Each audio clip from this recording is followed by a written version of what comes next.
Greetings fellow Earthlings and welcome back to Darlingbrough Sci-Fi Builds.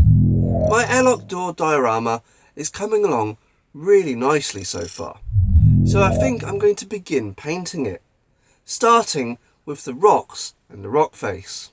Now previously I have asked if anyone could give me any suggestions on a colour scheme. I decided to have a bit of a play around using a small test piece that I created, and I was playing around with some different colour schemes. But I'll be honest, nothing really kind of grabbed me. It wasn't until I found this video on YouTube that inspiration hit big time. Have a look at this.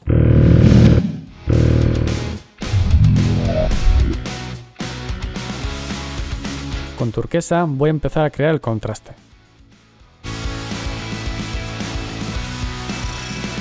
Aplico pincel seco y voy iluminando más el terreno.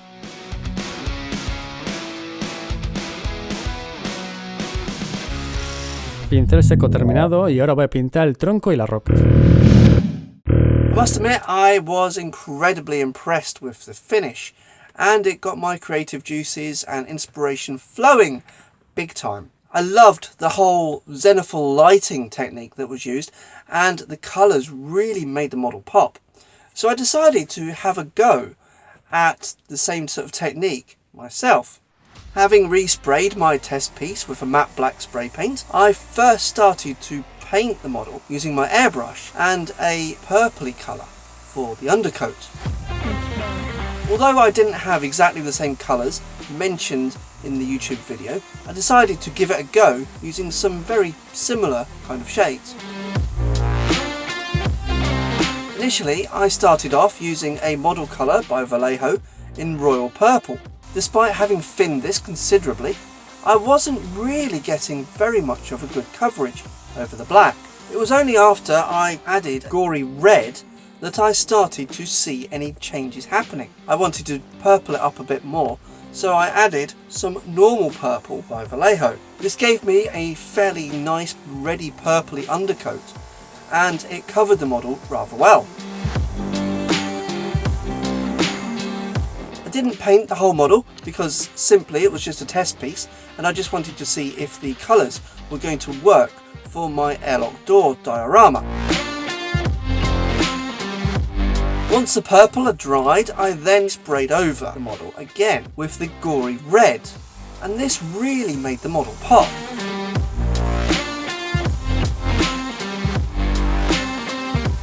I was careful to kind of focus on the higher areas of the model rather than focusing on covering everything in the red.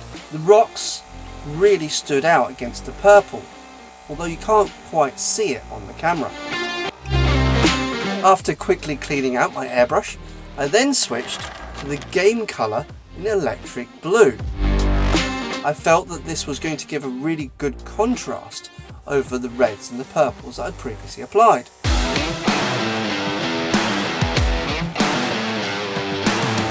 Having applied quite a bit of thinner to the paint, it was spraying really nicely.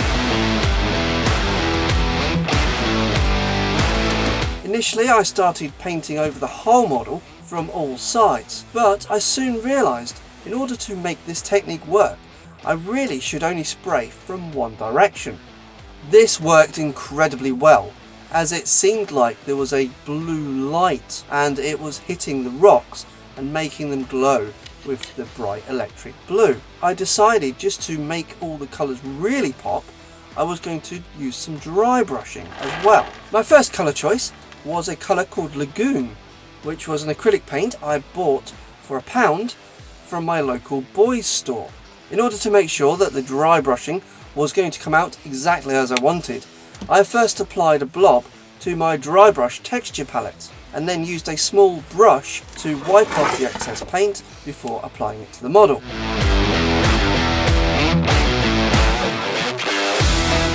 Using the dry brush texture palette really helped me to make sure that I had only enough paint left on the brush before I applied it to the model.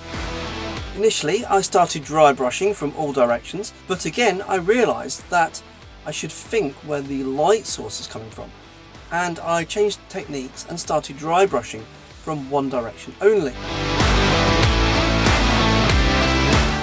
highlighted all of the edges, and it really made the model pop even more. Whilst the Lagoon dry brush really helped make all of the edges stand out, I decided to go for an even lighter colour as well, and I went for a teacup blue tester pot, which I bought from Wilkos here in the UK. Pots like this are absolutely perfect when it comes to model making.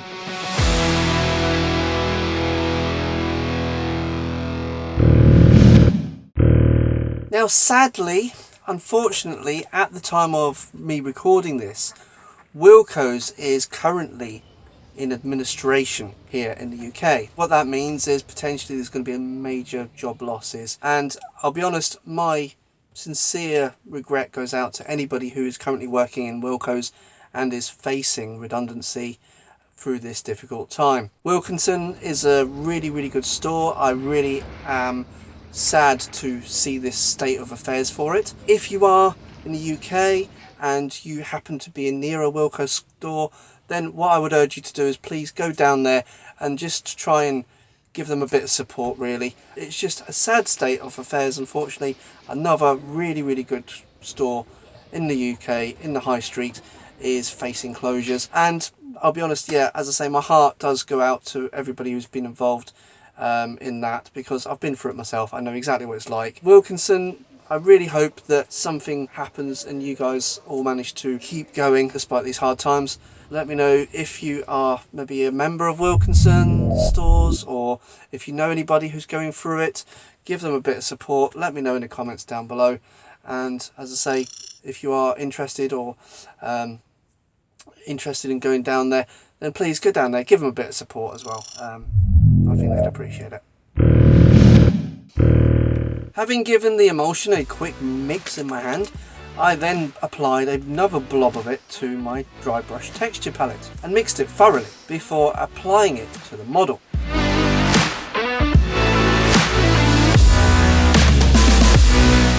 This final shade, combined with the previous Lagoon, really helped to sell the fact that there was a light source coming from somewhere above. I also decided to keep the lighter shades only for the front of the model and leave it getting darker towards the back. Again, this helps to sell the effect of depth and shadows on the model. Once the dry brushing had been completed, I must admit I was incredibly impressed with how well this effect came out. And here's some glamour shots just to show you.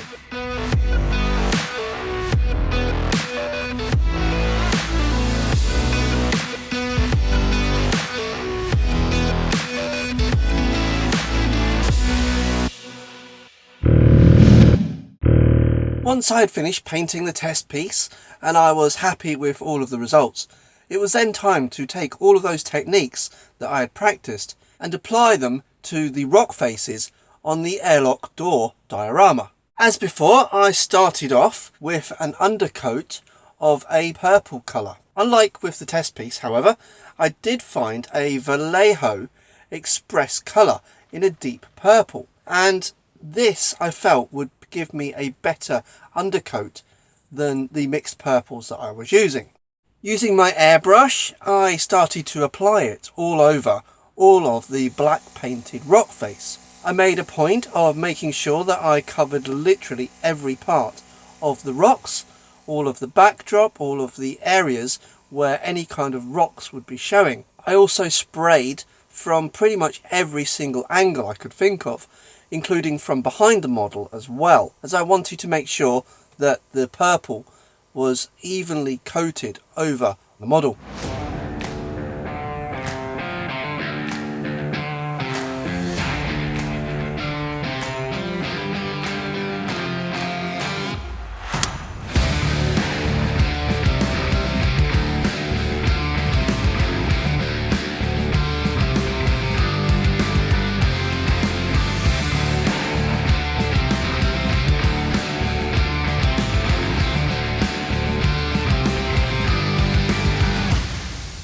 I'll be honest, it wasn't the easiest to cover a black painted rock face in a deep purple colour. It did take me a considerable amount of time and several passes for the colour to actually start showing through. However, once it did start showing through, I was really happy with the results.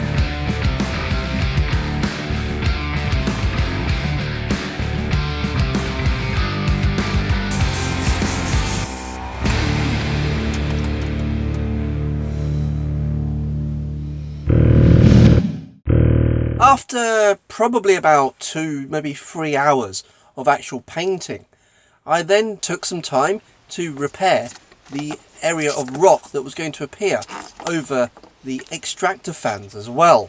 Unfortunately, when I initially removed it from the model after applying all the plaster, it snapped in half.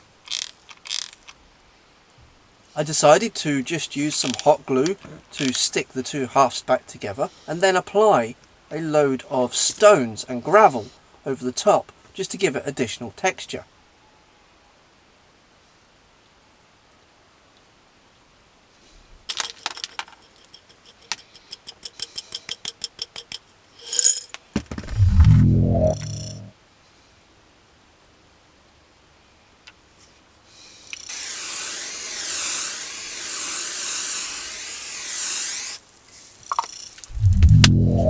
Once it had dried, I then gave it a quick spray with the matte black spray paint before applying the rest of the colours along with the rest of the model.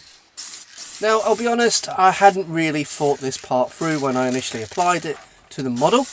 I initially glued it to the same piece of card where the extractor fans had been applied, and I think in hindsight I should have probably left that as a separate piece to apply later on. However, once it had been repaired, it was fine and I can continue to paint it along with the rest of the model.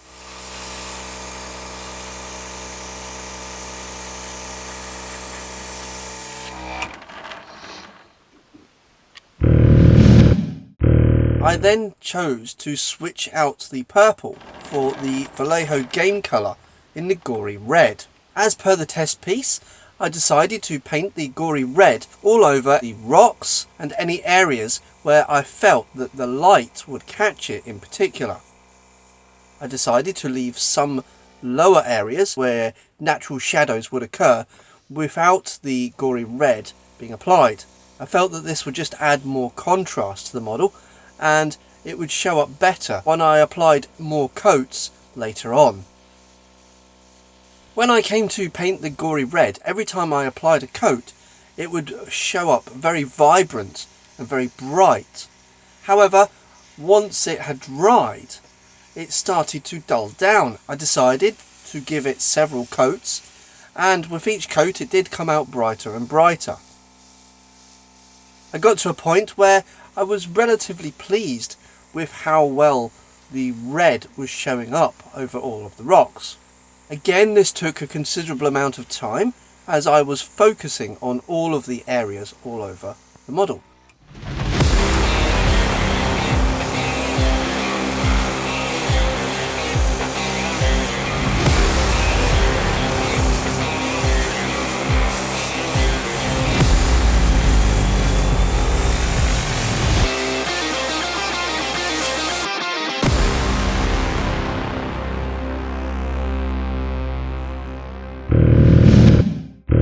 After the gory red had dried and settled down, it was then time to completely change the look of the model using the game colour in electric blue, again by Vallejo. Having tested it before, I knew that it was going to provide a really bright and nice contrast against the red. Having cleaned out the airbrush yet again, I then started to apply the electric blue from quite low on the model at the front. As I had learned from my test piece, I wanted to make sure that I sprayed the model from one specific direction in order to accomplish the kind of zenithal lighting that I wanted on this model. I made a point to make sure that any spraying was going to be from the same direction, and this looks absolutely amazing in my opinion. In fact, it reminds me of the 1990s when they had the whole colour changing craze that was going on with colour changing toys, colour changing t-shirts, and everything used to have a kind of colour changing look to it. The electric blue built up pretty quickly on the model, and I was really pleased with how effective this technique looked. I also made a point that as the light would be coming from above the model, to focus the blue paint on the top of the model rather than underneath. And I think that this worked out really, really well.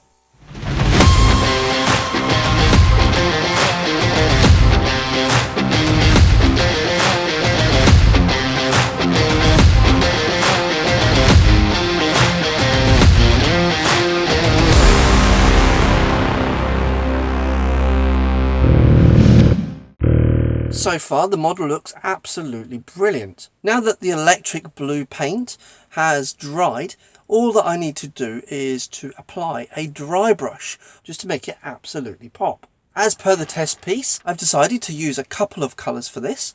The first being Lagoon, which is just a basic acrylic paint, and Teacup Blue emulsion paint as well. Before applying the Lagoon paint onto the model, I first put a small drop of it onto my dry brush texture palette. I then used a paintbrush to dip into the paint and scrape off as much excess as I needed.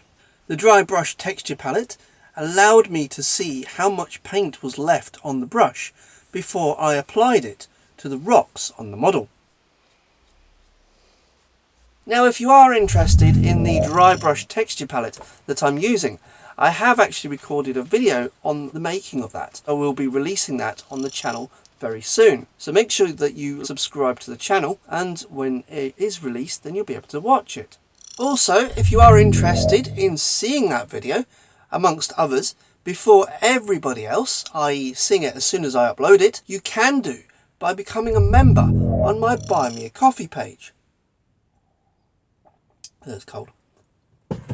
If you become a member, not only do you get the warm, fuzzy feeling of helping to support me continue to make videos like this one, but you also get exclusive early access to any new videos I post on this channel as soon as they're uploaded. On top of that, I have got another model railway channel as well, and if you become a bronze member, you will get access to any videos I post on that channel as well. Now, you don't have to become a member if you do want to help support the channel, and you just want to buy me a one-off coffee. Again, that's fine. There's no pressure whatsoever. Any donations or memberships go towards tools, equipment and materials that I use to create projects on my channels. So if you do decide to become a member, or you want to just buy me a coffee to help support me, I thank you wholeheartedly because I really do appreciate it. Now let's get back to painting.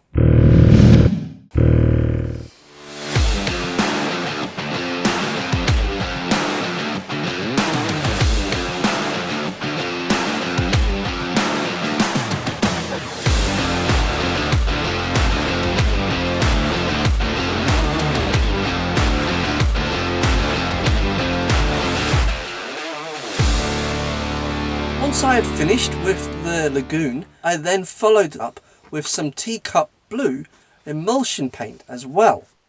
As this was a very bright colour, I applied the dry brush more heavily on the front of the model.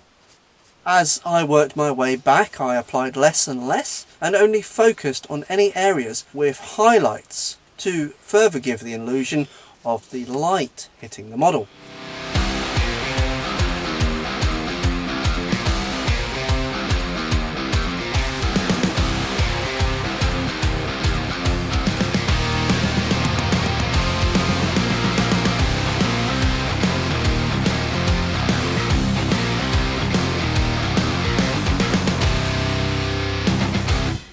So now that all the rocks have been painted and they're now dry, I'll be honest, I think it looks absolutely amazing. I love the colour scheme. I love the fact that the blue and the red contrast so well, and it looks very dusty, and it's just such a really, really good effect. I must say a massive thank you to Angel Giraldez, I hope I've pronounced that right, apologies if not, for his video on his Alien diorama. Check it out, the link will be down below. And I must admit that if it wasn't for his video, I would never have been inspired to go for such bold and contrasting colours, and I'd have probably played it a lot safer. And I'll be honest, I don't think I'd like it as much as I like it now. It's absolutely brilliant. Really am really excited. Now it'd be interesting to know, do you feel the same way? Are you happy with the way that the rocks look? Let me know in the comments down below. And also, while you're there, let me know on any kind of colour schemes that you think would work for the airlock and the back panels and all of the other equipment that's going to be attached. I'd be really interested to get your feedback on that. In the meantime, look out for the next video in this series, but if you haven't seen them already, check out all of the other videos that I have released so far. And in the meantime, greetings, see you later. Greetings, see you later. F***y duck. I did so well there.